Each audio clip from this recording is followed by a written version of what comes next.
G'day and welcome to the Investor Motivation Podcast. My name's Robert Gowdy and I've got Amy Lehman again. G'day, Amy. Thank you very much for joining us, and as always, join us. Always. You're always here. Thanks to everybody else for joining us. Thank you for joining with us. Hope you're getting some value out of our podcast. We're getting some nice feedback on our YouTube channel and comments. And some of those have been additional topics for us to cover. So please keep them coming. We like doing this. Yeah, it's so great to know that people are actually watching and interested in learning other topics and interested to hear them from us. It's great. Fantastic. All right, what are we chatting about? Today we will be doing specific superannuation strategies leading into retirement, and this is following on from last week's topic of that comment we got, and it was, I'm age 55, I feel like I've left things too late to start accumulating for retirement. Last week we talked a lot about the psychological aspect of it, and this week we're going to talk about actual opportunities available to contribute to super and build your wealth before retirement. Yep, fantastic. All right, let's launch. Acknowledgement of land, please. Of course. On behalf of the Investor Motivation Podcast, we would like to acknowledge the traditional owners of the land on which we record this podcast and pay our respects to elders past, present and emerging.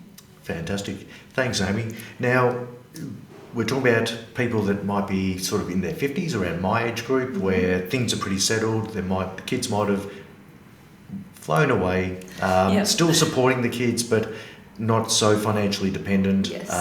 Debt levels might be the lowest it's ever been because the house might be close to paid off. And we'll talk about a strategy, if you've still got some debt, but the accessing to super and getting closer to retirement is possibly up to 15 years away. That's the sort of area we're talking about? Yep.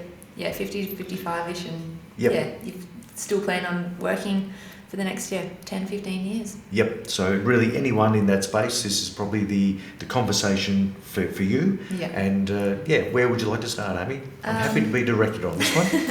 Well, I guess we'll start with obviously opportunities of going into superannuation, and everyone, you might not know about it, but concessional contributions, even if you haven't heard that word, concessional contributions, it is just your employer contributions going in, any personal contributions you put into super, and then you claim a tax deduction for them. So money that's going in untaxed, so that's why it's called concessional, because it goes in at 15%, which is a concessional tax rate compared to what your marginal tax rate might be. Cool. And this is 101 superannuation, isn't it? Yes. 15% in compared to your marginal tax rate. Yeah, which is most commonly for Australians is around that 39%. Right. And so 39% is where at the moment, and the tax rates are changing all the time.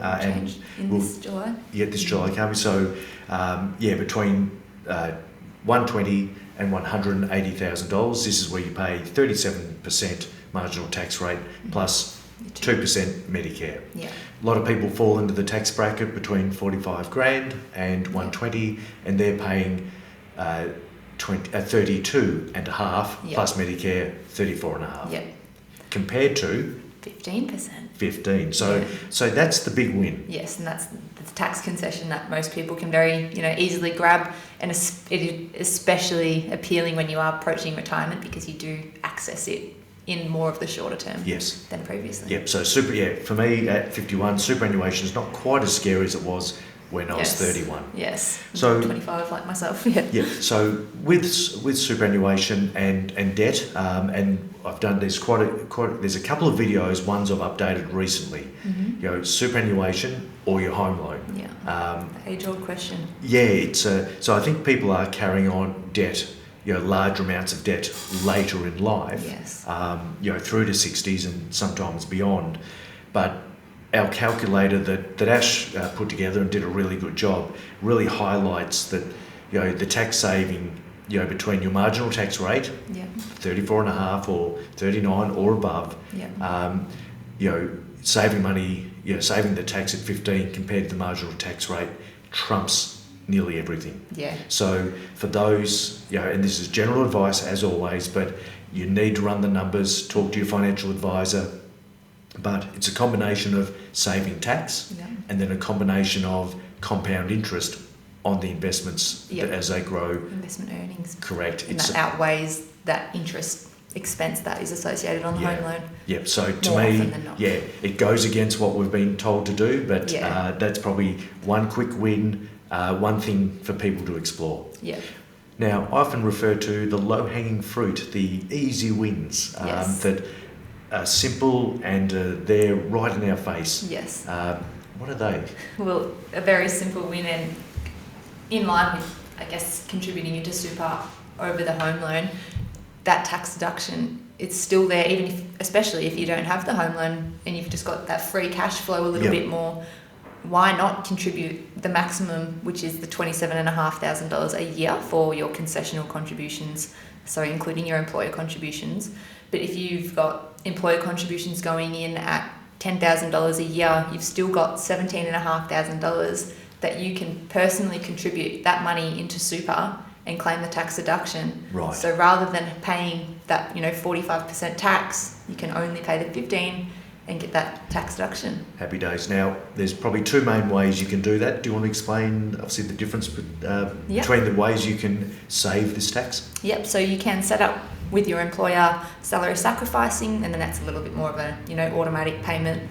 It'll go straight from the employer into superannuation, and you don't need to lodge that notice of intent to claim a tax deduction because it doesn't bypass through you, and tax isn't paid at your marginal tax rate. It will rather go into superannuation at that 15% clean done. Yep. Otherwise, you can receive that money as your salary and your wage, and then contribute it into superannuation, and then not lodge that notice of intent to claim a tax deduction. Right. Nice little strategy, and excellent explanation, Amos. So one strategy that we've used a few times, which I think is really neat, is where someone's received a bit of inheritance or something like that, but cash flow is still tight for whatever reason. Yep. So the ability, they are paying tax at say 34.5 or higher than that, but cash flow is tight.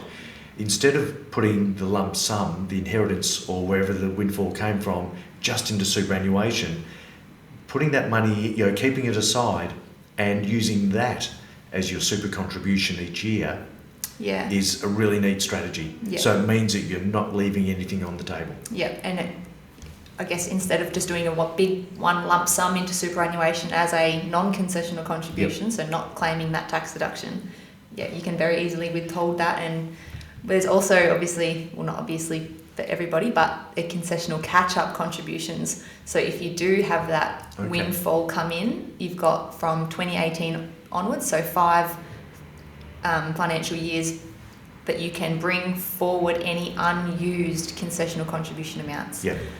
And what's the limits on that to be eligible? If your superannuation is under $500,000 and you're still working. Yes, and that's at the end of the financial year. Yep. But so you would need to have.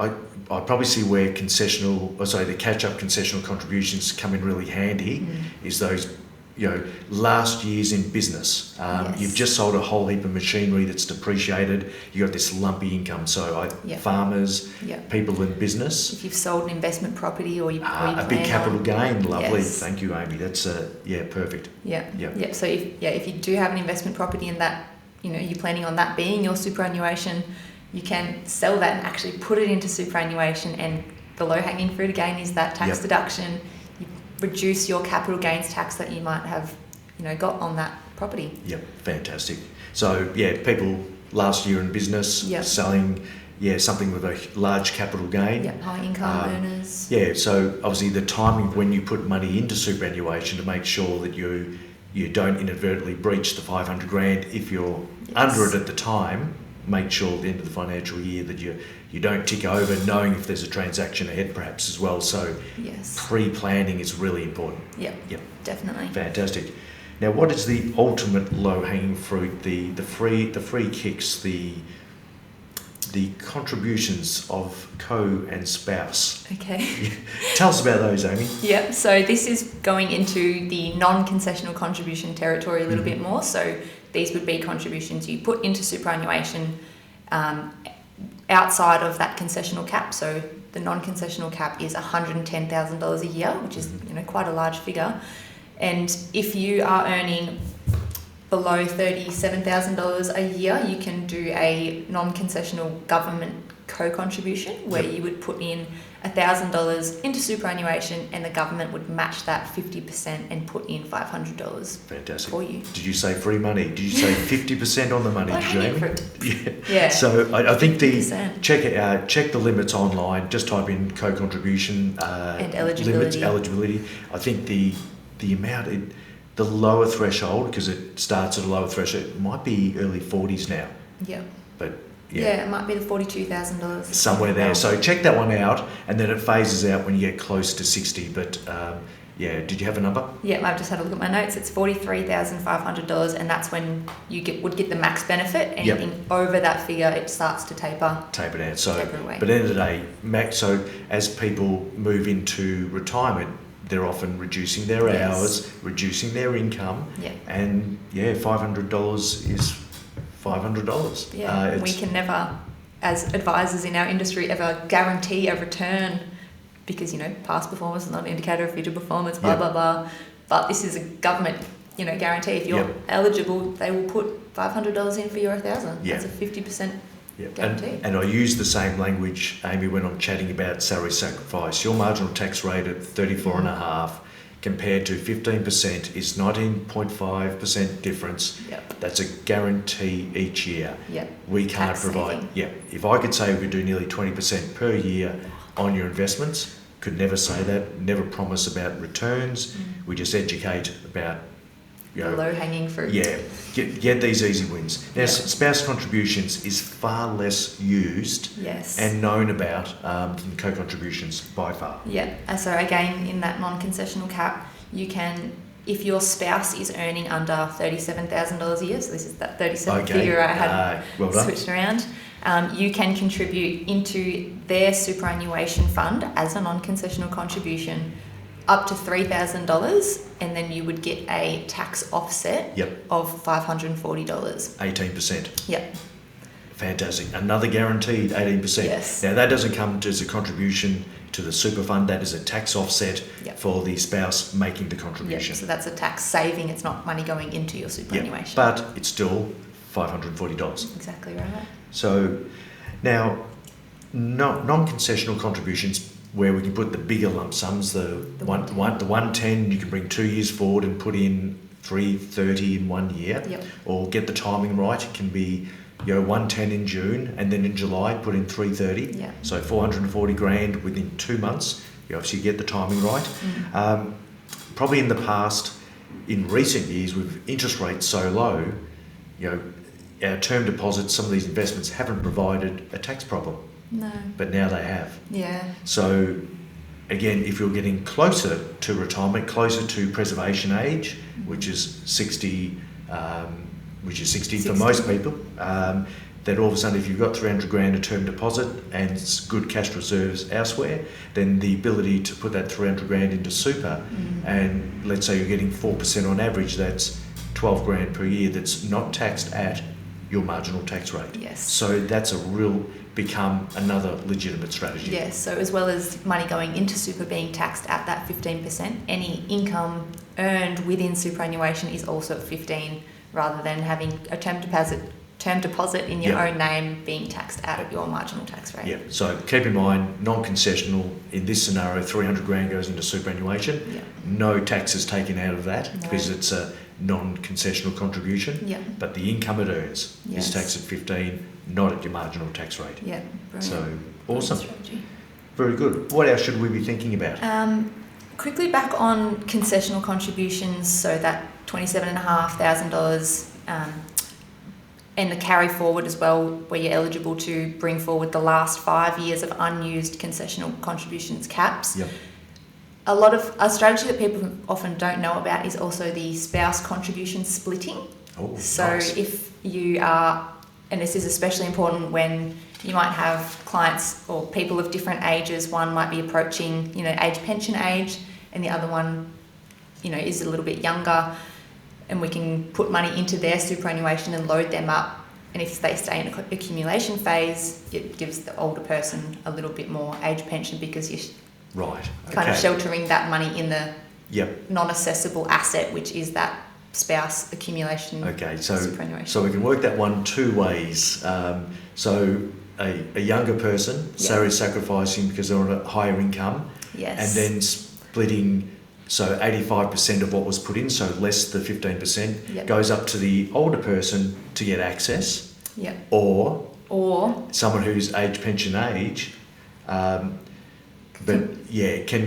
split down if they want. Yes, or approaching age pension age as well. If they're still working, they can have that salary sacrifice or max out their own concessional contributions cap, and then lodge that they would like to split 85% to the spouse. It would then be transferred to the spouse's superannuation account and not accessible for Centrelink purposes. Great. Just getting my head around how to explain this one. So someone that's between 60 and 65 still working does not have access. They have their preservation age, but they haven't met a condition of release, which is retirement. Yes. So someone who's over 65, they could just take their salary sacrifice out and recontribute it.